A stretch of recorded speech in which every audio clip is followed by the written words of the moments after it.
Everybody's talking about AI, artificial intelligence. Seems like it's everywhere. I stay pretty close to the news, and I don't think that there's been a single news cycle over the past several months that hasn't at least one story dedicated to AI in one way or another.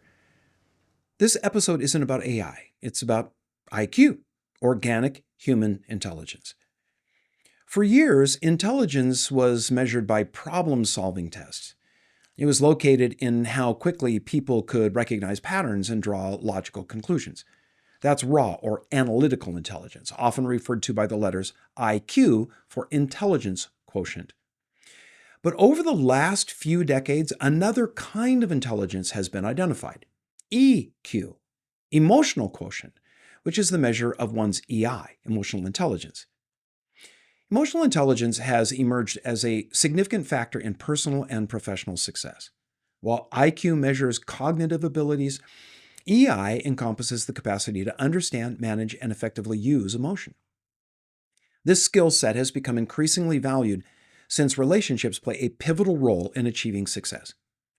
EI, emotional intelligence, has 5 components: self-awareness, self-regulation, motivation, empathy, and social skills. Now, self-awareness is foundational. It enables people to recognize their own emotions, strengths, weaknesses, values, and motivations, and how their feelings influence their behaviors. Self-regulation then manages our emotional responses. Motivation, that third component, builds on the foundation laid by self-awareness and self-regulation. It goes beyond mere external rewards to one's inner drive for growth and achievement. Those who are emotionally intelligent, they have a strong internal drive to improve themselves and their environment.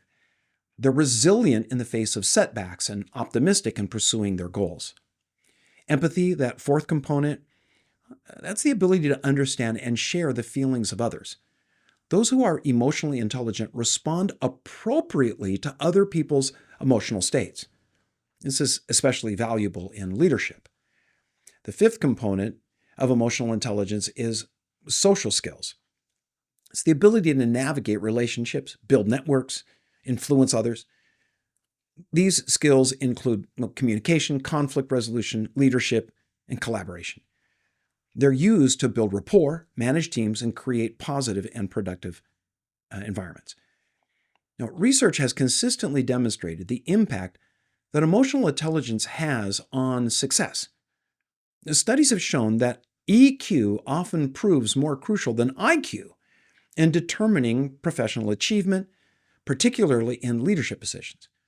Emotionally intelligent leaders can better motivate their teams, handle conflicts constructively, and create a healthy workplace culture. Now, all that might be a bit much to remember, so think of EQ this way. It has 2 sides, each of them having 2 parts. The 2 sides are my emotions and your emotions, and the 2 parts are identify and manage. Someone with high emotional intelligence is able to identify what he or she is feeling. They can put a label on it and know why they feel the way they do. They accurately diagnose what they are feeling, happy, sad, angry, melancholy, whatever, and they know why they feel that way. They're able to connect their emotions to things that have happened or thoughts that have occurred to them. Then, once diagnosed, they're able to manage that emotion. They make it a servant to their deeper motivations rather than allowing it to control their decisions. On the other side of EQ is the ability to first identify what others are feeling and then to manage those feelings by relating to them in a manner that encourages positive feelings while mitigating the consequences of negative emotions. Now, I have to say that when I first heard about EQ being spelled out this way, I was put off by hearing that last aspect was to manage the emotions of others, because I heard it as being kind of manipulative, as though people were puppets to be controlled by an astute operator of emotions. There are people that can do that. We call them psychopaths. That's not emotional intelligence. When we say that EQ means managing other people's emotions, what we mean is that we assist them negotiating their own emotions. We relate to them on the basis of how they are feeling. Now, unlike IQ, which remains relatively stable throughout one's life, Emotional intelligence can be developed and enhanced through conscious effort and practice. This development begins with increasing self-awareness by simply thinking about what we're emoting and why. So I encourage you to do some study on various emotions and what kind of internal states they create so that when you feel an emotion, you can identify it for what it is, to give it a name. Watch out for triggers that cause you to feel a certain way. If you know the triggers that fire off a negative emotion, you can go a long way to regulating or to managing that emotion. Think of a gun. It has a trigger. But if you remove the firing pin, pulling the trigger won't send the round down the barrel. Knowing the triggers to negative emotions can remove their firing pin.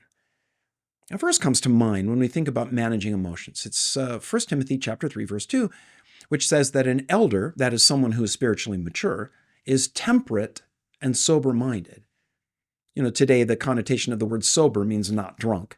But the Greek word meant moderate. It conveyed the idea of being centered rather than extreme.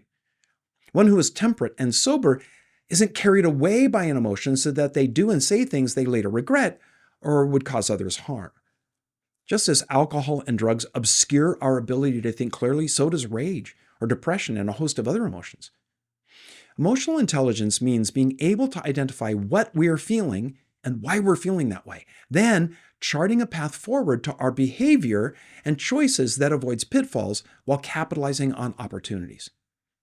Why this is important for leaders is because it turns out emotional intelligence is essential in building a healthy team. History is filled with examples of people with immense IQ who were disasters as leaders precisely because they alienated others. An interesting trait of great leaders is their almost intuitive sense of being able to take the relational temperature of a situation and, when it's off, reset it by a deft handling of emotions. There are some free online emotional intelligence tests that you can take. If you want to dig deeper, there are books with tests that may cost you a few bucks.